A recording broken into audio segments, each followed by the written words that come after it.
encuentro con Javier Garay. Javier es profesor e investigador senior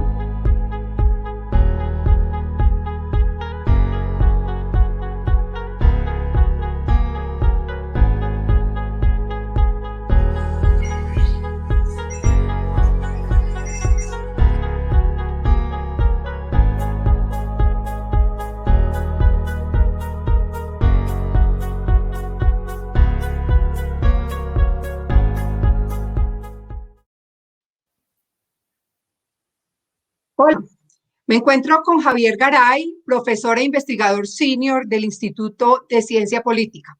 A partir de hoy, el ICP abre este espacio para sostener conversaciones de análisis sobre temas de coyuntura nacional e internacional. Empecemos entonces, Javier.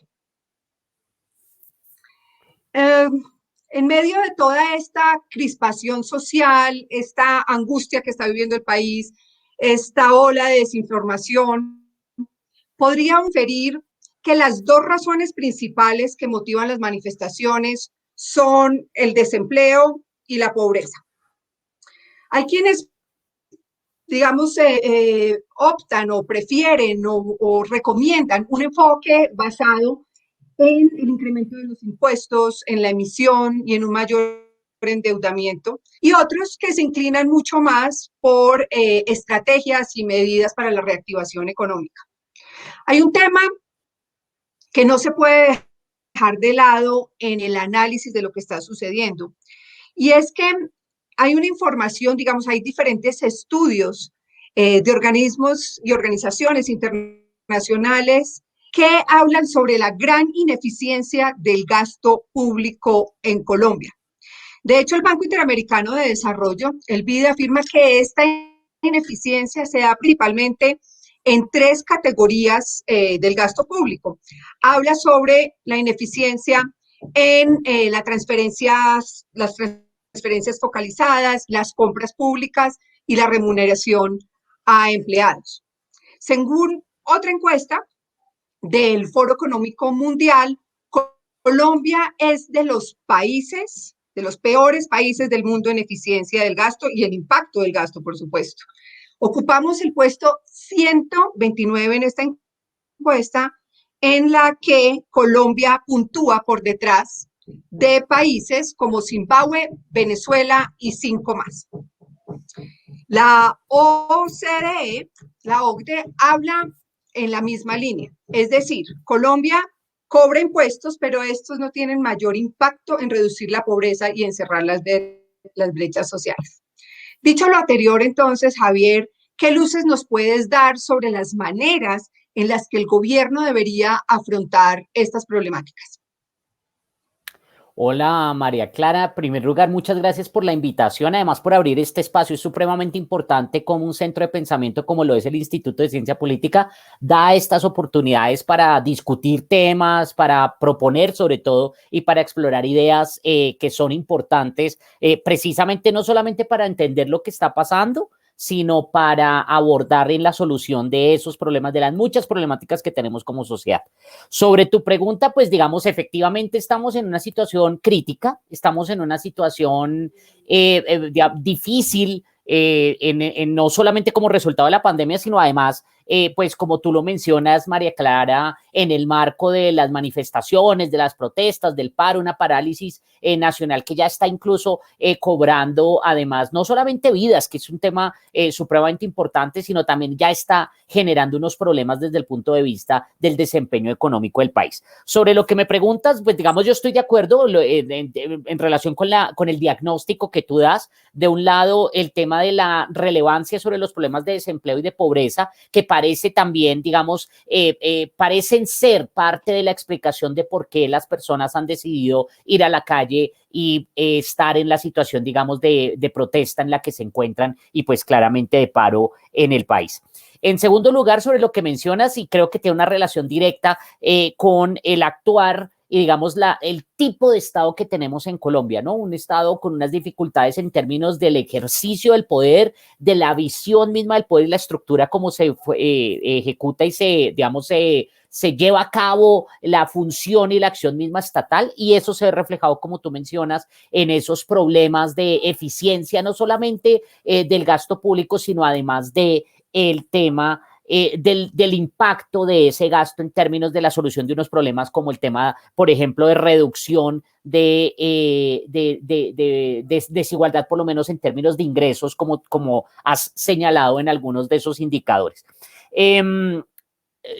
Y, digamos, la pregunta me parece interesante en dos sentidos, la que me haces, sobre cuáles pueden ser las soluciones y qué puede hacer el Estado. Lo primero que uno encontraría es, María Clara, y esa es una labor importante también de los centros de pensamiento, de la academia y pues claramente también de los tomadores de decisiones, es comenzar a cuestionarnos cómo hacer para que ese Estado que tenemos con las dificultades que tiene, sin maximalismos, es decir, aquí un tema que es relevante, digamos, la corrupción hay que entenderla en sus razones y como fenómeno propio de la estructura institucional y de las lógicas mismas del poder político y de la acción política en Colombia, y eso no se puede cambiar de la mañana a la otra, ni se cambia con buenas intenciones. Entonces, dentro de lo que tenemos como Estado, ¿qué se puede hacer? Y ahí yo creo que hay varios elementos que uno tendría que tener en cuenta. Lo primero es el tema de unas reformas que son urgentes, unas reformas que de todas maneras van a ser muy difíciles. Fíjate que precisamente una de las causas, yo no creo que sea la única, pero una de las causas que nos tienen en esta situación es el tema del intento que hizo el gobierno nacional de hacer una reforma al sistema tributario. No era solamente una reforma tributaria, sino al sistema tributario colombiano, y generó mucha resistencia, ¿no? Pero hay unas reformas que están pendientes y yo creo que hay dos que son bien importantes, que de hecho el instituto ha estado al frente de ello, el tema de la reforma laboral y también el tema de la reforma pensional. Son reformas que es necesario hacer y que yo creo que van a ayudar o podrían ayudar en términos generales para lo segundo que hay que hacer, que es el tema de la generación de oportunidades para ese tema de movilidad social, ¿no? María Clara, el tema de la posibilidad de avanzar en que las personas que hoy se sienten excluidas, que sienten que no tienen oportunidades, puedan tener algunas perspectivas en términos de esos avances.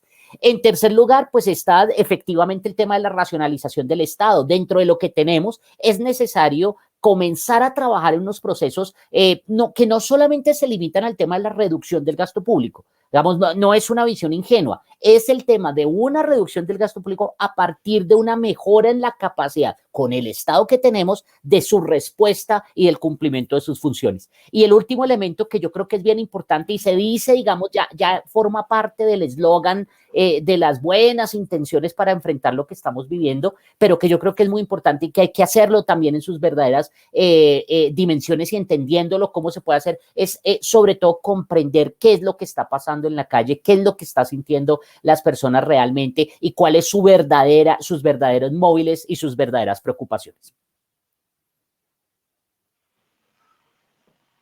Perfecto. Javier, hay algo que se escucha en la calle permanentemente, y es que la fuente de los problemas, la fuente que ver con la desigualdad de ingresos que existe en Colombia. ¿Qué piensas tú? ¿Tú crees que la desigualdad es, de hecho, el principal problema que aqueja a Colombia? Bueno, María Clara, esa también es una pregunta, mejor dicho, que tiene muchísimas dimensiones, ¿no? En efecto, y yo creo que es una lectura que se ha hecho y que se ha hecho de manera incluso interesada, y por interesada quiere decir que hay unas lógicas y unas visiones que llevan a que interpretemos los fenómenos de cierta manera. Y yo sí creo que la conclusión de casi todos los movimientos sociales, no solamente en Colombia, sino en América Latina, han sido, o en el mundo incluso, han sido interpretados como un tema de desigualdad. Y eso se debe a un proceso de hace algunos años en donde el tema desigualdad, o más bien el término desigualdad, copó la agenda y copó, digamos, todas las preocupaciones a propósito de las investigaciones, por ejemplo, de Piketty, ¿cierto? O de autores similares. Entonces, pareciera que se convirtió entonces ya no en un diagnóstico, sino en un comodín. Entonces, todo lo que pasa y que es problemático desde el punto de vista social, bueno, eso es resultado de la desigualdad. Digamos, sin mayor reflexión, sin mayor análisis, sin mayores datos, ¿no? Porque cuando uno ve el tema de la desigualdad, por ejemplo, en América Latina, la desigualdad venía cayendo, la de ingresos, como tú señalas, digamos que es la más medida y es la que más énfasis o en la que más énfasis se ha tenido, porque no tanto, por ejemplo, la de consumo, que arroja resultados diferentes, pero igual la desigualdad por ingresos venía cayendo en la región, por lo menos hasta la pandemia, ¿no? Hay algunos que ya también aseveran que es que se profundiza la desigualdad como resultado de la pandemia y eso también yo creo que requeriría algún tipo de demostración, ¿no? Entonces, requeriría demostración que en realidad sea el problema y en segundo lugar que exista o que sea tan grave o que se esté agravando o que sea como se plantea en general, ¿no? Y yo creo que sobre eso hay, digamos, tenemos una responsabilidad desde el punto de vista de la academia, de qué es lo que hemos dicho y realmente avanzar, más que tener comodines de las respuestas siempre que nos van a servir para explicar todos los fenómenos, avanzar realmente en la demostración de los fenómenos. Pero hay algo que es cierto, digamos, ¿no? Hay un elemento que es bien importante y hay un autor, premio Nobel de Economía que se llama Angus Deaton, quien dice que la desigualdad uno la puede encontrar, las fuentes de desigualdad se pueden encontrar en dos fuentes, pues, ¿no? Por un lado está la desigualdad generada por el proceso mismo de crecimiento económico y de innovación, ¿no? Esa es la schumpeteriana, pues la desigualdad generada por esos procesos mismos donde desaparecen viejas tecnologías y aparecen unas nuevas que nos permiten vivir a todos en mejor calidad. En el corto plazo eso genera incrementos en la desigualdad y bueno, ese es un tipo de desigualdad. Y la otra, dice Deaton, es la generada por decisiones políticas, ¿no? Esta desigualdad generada por decisiones políticas no necesariamente está enfocada a solucionar los problemas y por lo tanto no genera un beneficio social en el largo plazo y también es resistente en el tiempo. Y yo creo que si hablamos de un país como Colombia y retomando lo que tú mencionaste en la primera pregunta, pues habría algo de eso, ¿no? Digamos, yo sí creo que hay personas que se sienten, digamos, insatisfechas con un modelo, un sistema en el que parte, yo no digo que todo, pero parte del éxito tenga que ver, por ejemplo, con la capacidad de tener conexiones políticas. Y eso puede generar una gran insatisfacción. Ahora bien, una cosa es esa interpretación, esa generación de insatisfacción y otra cosa es como tú me preguntabas si realmente es el problema y yo creo que no. El problema realmente es más que la desigualdad y sin importar cuál sea su origen, es la existencia de una escasez o de la incapacidad de las personas de satisfacer unos mínimos en términos de necesidades y deseos, que es lo que conocemos como pobreza, ¿no? Y yo creo que ahí estaría la discusión y muchos de las personas, digamos, que están insatisfechas como resultado de la desigualdad, tal vez confunden también la existencia de altos niveles de pobreza con el fenómeno de desigualdad, pero además no son conscientes de pronto de cuál es la fuente de desigualdad que realmente les genera molestia, ¿no? Que es, de nuevo, como yo les decía, te decía antes, el tema de la existencia de unas decisiones políticas que en últimas generan y perpetúan esas relaciones, digamos, desiguales y esos resultados desiguales en la sociedad. Javier, de todo lo que acabas de mencionar, se podría afirmar, digamos, si uno mira los casos de éxito a nivel internacional de países que lograron superar esa brecha de desarrollo y pasar de lo que se llama el mundo del desarrollo al primer mundo, ¿tú crees que lo lograron atacando la desigualdad o con un enfoque en generación de riqueza y, digamos, de acabar con las barreras para la movilidad social? Ok, no, definitivamente, María Clara, digamos, y eso está íntimamente relacionado con lo que estábamos diciendo, es que si uno encuentra que en realidad la desigualdad, digamos, problemática, si se quiere, ¿no? Para ponerle adjetivos, si la desigualdad que se convierte en un problema es la generada por decisiones políticas, pues uno tendría que decir, claro, ¿qué es lo que hay que hacer ahí? Pues reducir esa capacidad de esas decisiones políticas de afectar los resultados y el desempeño en la sociedad.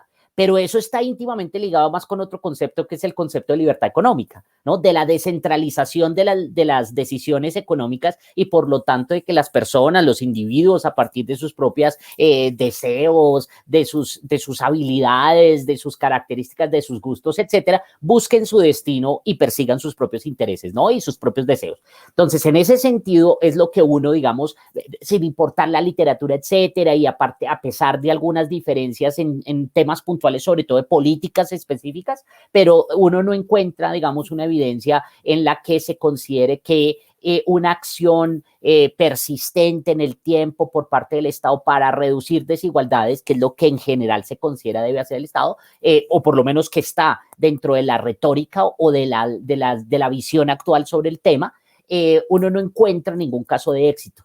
¿No? Uno encuentra un caso de éxito, casos de éxito, de nuevo, con más o menos medida, etcétera, cuando existen unas condiciones mínimas para que haya esa descentralización, es decir, desde el punto de vista institucional, respeto y garantía, por ejemplo, de los derechos de propiedad, pero sobre todo también que las personas puedan hacer y perseguir lo que yo decía antes, sus deseos de manera más libre y autónoma, sin las decisiones y la interferencia del Estado. Entonces, esto para decir que definitivamente no hay ningún caso de éxito en el que, de una sociedad en el que primero se dedique pues a acabar con todo tipo de desigualdad, que además es algo imposible hacerse. Digamos, en los casos extremos en donde se ha intentado, ni siquiera en esos casos hay una eliminación de la desigualdad, pero además realmente nunca han sido exitosos como sí lo han sido aquellos que se enfocan es precisamente en la superación de situación de pobreza de las mayorías.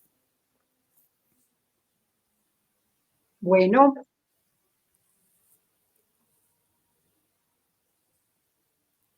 bueno, Javier, muchísimas gracias. Los invito a que esperen la próxima entrega de este espacio de conversación desde el ICP sobre temas de coyuntura. Gracias por acompañarnos, Javier. No, muchas gracias, María Clara. De nuevo te felicito, Hasta felicito luego al a todos. instituto por este instituto, muchas gracias y pues no, nos estamos viendo y seguiremos conversando acá sobre diferentes temas.